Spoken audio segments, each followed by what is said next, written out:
नमस्कार दोस्तों, हिंदी साधन चैनल में आप सभी का एक बार फिर से स्वागत करती हूँ।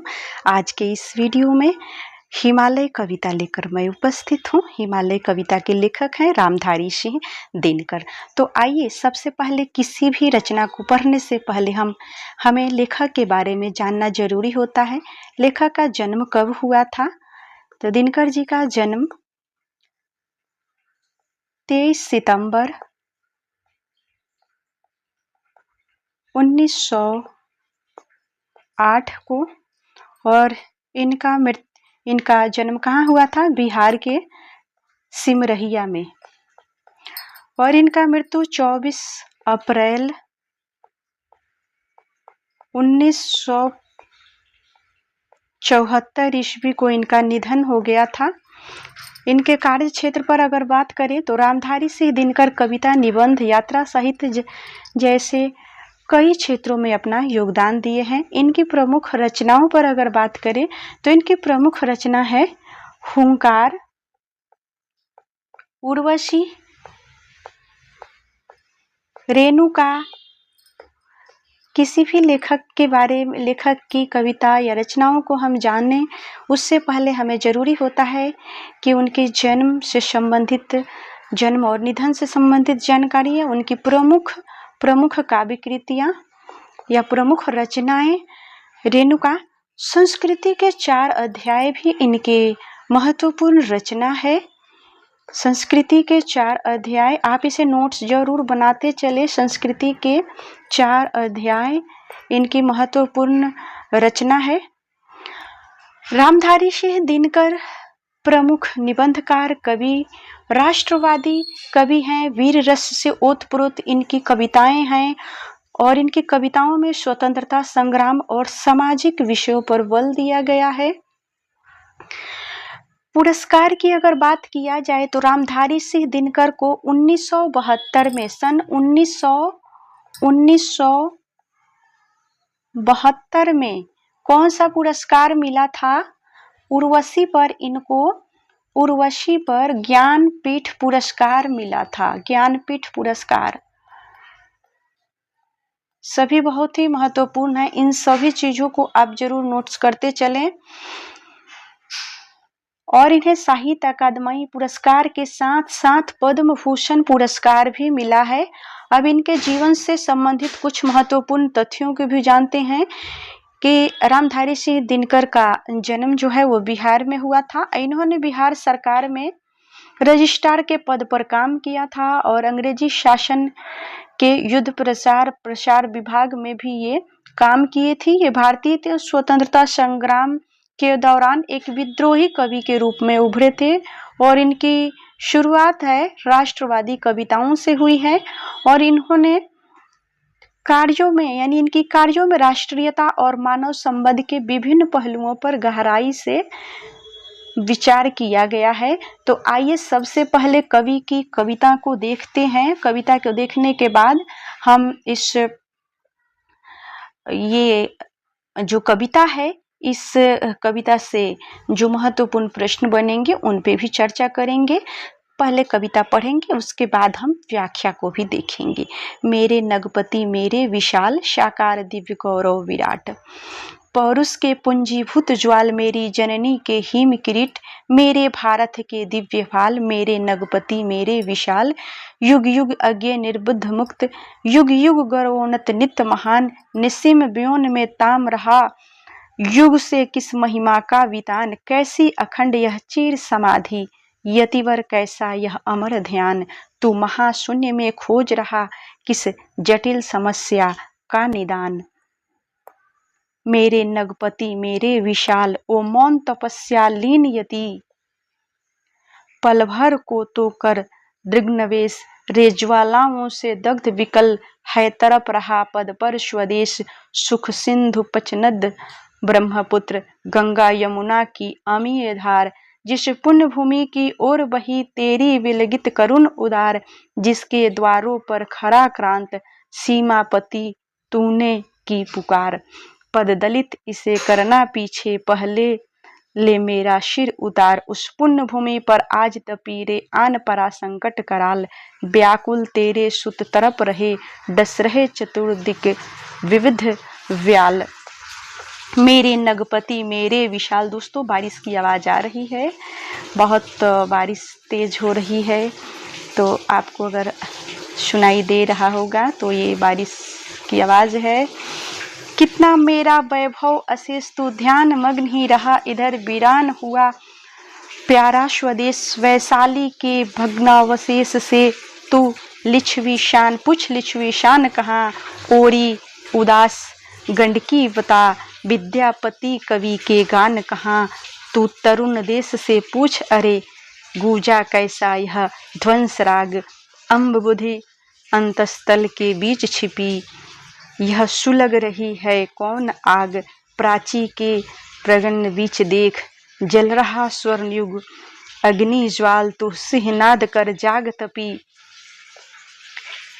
मेरे नगपति मेरे विशाल रे रोक युधिष्ठिर कौन यहाँ जाने दे उनको स्वर्ण धीर पर फिर यहाँ गंडीव सदा लौटा दे अर्जुन भीम वीर कह दे शंकर से आज करे वे प्रलय नृत्य फिर एक बार सारे भारत में गूंज उठे हर हर बम का फिर महोचार ले अंगराई हिल उठे धरा कर निज विराट स्वर में निनाद तू शैली राठ हुंकार भरे फट जाए कुहा भागे प्रमाद तू मौन त्याग कर सिहनाद रे तपी आज तप का न काल नवयुग शंख ध्वनि जगा रही तू जाग जाग मेरे विशाल।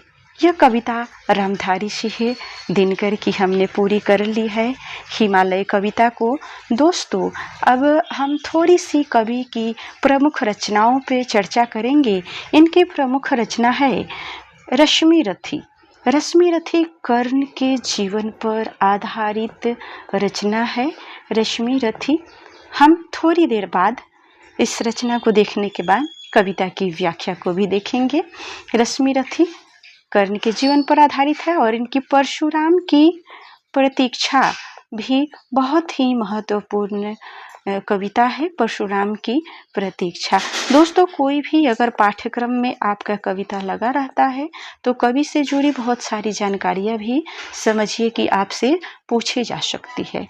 एक और आपको महत्वपूर्ण नोट्स बना रहे होंगे तो मुझे उम्मीद है आपको नोट्स बनानी चाहिए। हिंदी साहित्य की तैयारी कर रहे हैं तो उर्वशी को छोड़कर यानी दिनकर जी की उर्वशी रचना है, इस रचना को छोड़ करके इनकी अधिकतर जो रचनाएं हैं वो किससे है वीर रस से। उस उर्वशी को अगर छोड़ दिया जाए तो जो अधिकांश रचनाएं हैं वो सभी के सभी वीर रस से ओतप्रोत है। वीर रस से ओतप्रोत रचनाएं हैं।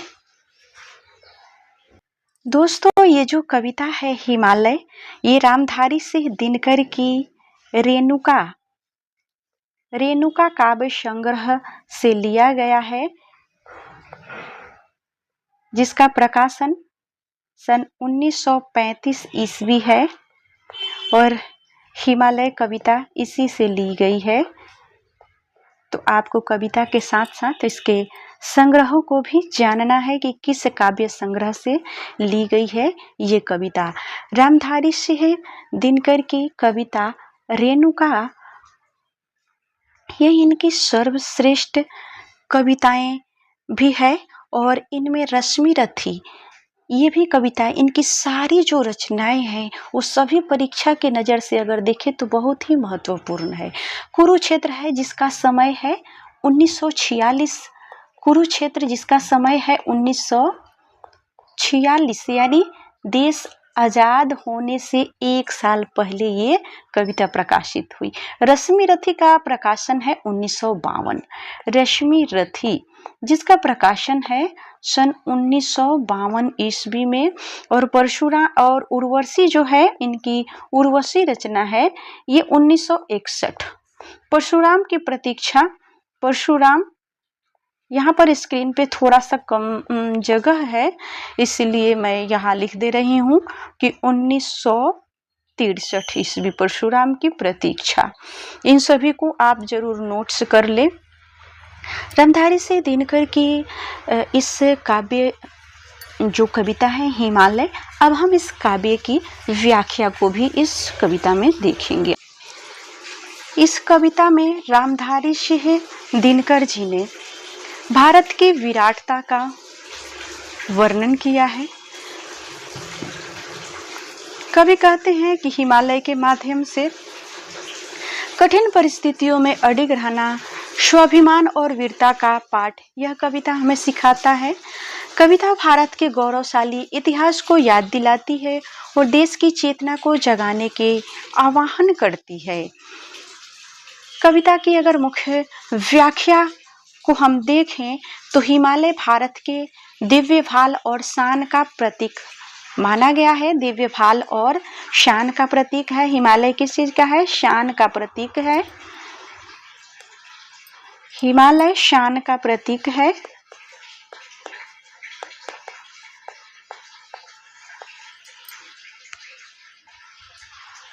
कवि का मानना है कि हमें देश के गौरव को बनाए रखना चाहिए, भले ही इसके लिए हमें कुछ भी करना पड़े। यह कविता संघर्ष और दृढ़ता को भी दर्शाती है।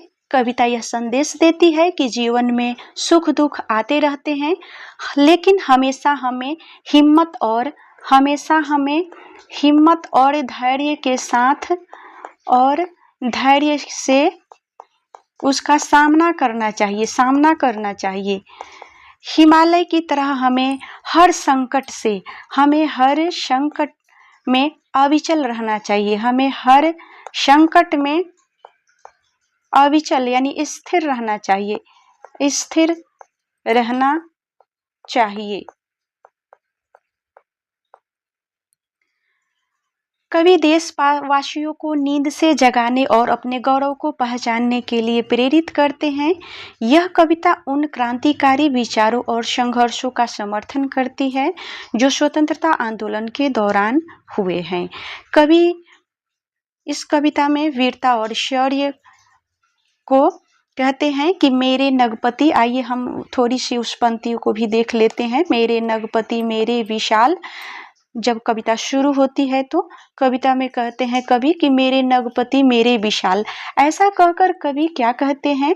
मेरे नगपति मेरे विशाल कहकर कवि क्या कर रहे हैं? हिमालय की विराटता का, हिमालय की विराटता को बता रहे हैं कि कितना हिमालय विराट है, विराट का वर्णन कर रहे हैं। तो और उस वीरता का, पौरुष का प्रतीक किसे मानते हैं? पौरुष का प्रतीक हिमालय को मानते हैं। पौरुष का प्रतीक हिमालय है। कवि का आग्रह है, कवि क्या आग्रह कर रहे हैं? आग्रह कर रहे हैं कि कभी भी देश का सिर नहीं झुकना चाहिए। देश का सिर यानी हिमालय, देश का सिर कभी किसे मानते हैं? हिमालय को नहीं झुकना चाहिए। और हमारे सिर कट जाए, भले ही हमारे सिर कट जाएं, लेकिन हमारे देश का गौरव कौन है? हमारे देश का गौरव है हिमालय। वह नहीं झुकना चाहिए।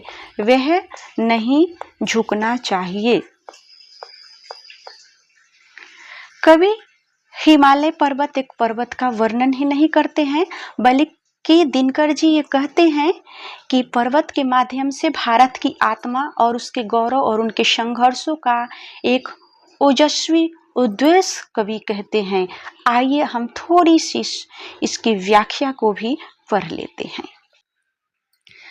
हिमालय के द्वारा कवि संदेश देते हैं। कौन से कवि? रामधारी सिंह दिनकर जी संदेश देते हैं। कवि का संदेश कैसा है? ओजस्वी पूर्ण शब्दों में है। कवि के जो ये कविता है हिमालय ओजस्वी पूर्ण शब्दों में है और कवि ने भारत को संसार के मानचित्र से लोगों के हृदय पर स्थापित करने की कोशिश किए हैं। कवि का कहना है कि संसार के मानचित्र पर जो भारत है वह एक भौगोलिक रूप है। भारत की महानताओं और विशेषताओं का उल्लेख करते हुए दिनकर जी कहते हैं कि भारत एक स्वप्न है जो भूवासियों को ऊपर की ओर ले जाने वाली है। भारत का आदर्श चरित्र कमल के समान है और किस प्रकार से कमल के समान है? जिस प्रकार से कमल जल में रहते हुए भी उस पे जल का एक दाग भी नहीं लगता है, उसी प्रकार से भारत की जो आत्मा है वो उज्जवल है, जो मनुष्य के अंदर शक्ति जगाकर विजय की भावना प्रदान करती है। भारत में अनेकता और विभिन्नता के बीच एकता और अखंडता, प्रेम, सहिष्णुता और अहिंसा का विकास हो रहा है। भारतीयों के प्रेम भाव, माधुर्य भाव और निष्काम व्यवहार से मानव फल फूल रही है और इसी आदर्श के कारण भारत का संसार में मान प्रतिष्ठा बढ़ रहा है। भारत की चेतना और संवेदना को हिमालय का संदेश बनाकर कवि प्रस्तुत करते हैं और कहते हैं, क्या कहते हैं? भारतवासियों से कहते हैं कि भारत के मान सम्मान प्रतिष्ठा मर्यादा निरंतर बढ़ते रहना चाहिए। भारत का नाम व्यर्थ बदनाम होने से बचना चाहिए। इस कविता में 5 नदियों का नाम है, 5 नदियों का वर्णन है। ब्रह्मपुत्र किसे कहा गया है? ब्रह्मपुत्र हिमालय को कहा गया है। क्योंकि परीक्षा में प्रश्न आया है कि हिमालय कविता में ब्रह्मपुत्र किसको कहा गया है, तो इसको भी आपको ध्यान में रखनी है। और कितनी नदियों का वर्णन किया गया? 5 नद यानी 5 नदी का वर्णन किया गया है। हिमालय कविता रेणु के किस काव्य संग्रह से ली गई है? तो यह है रश्मि काव्य संग्रह से ली गई है। हिमालय कविता में भारत के सिरमौर किसे कहा गया है? तो भारत के सिरमौर यानी सिर का मुकुट कौन है? हिमालय है।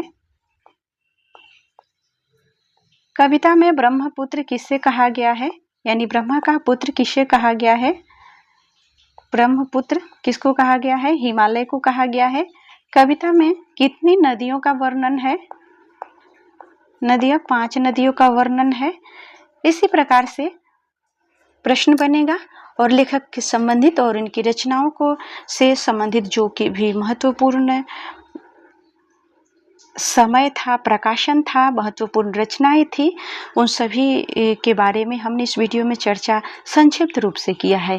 क्योंकि दोस्तों रामधारी सिंह दिनकर जो कवि है, ये राष्ट्रवादी कवि हैं और इनकी इतनी विस्तृत रचनाएं हैं, कवि ने इतने क्षेत्रों में काम किया है कि एक ही वीडियो में इसको समाहित करने बहुत समय लगेगा।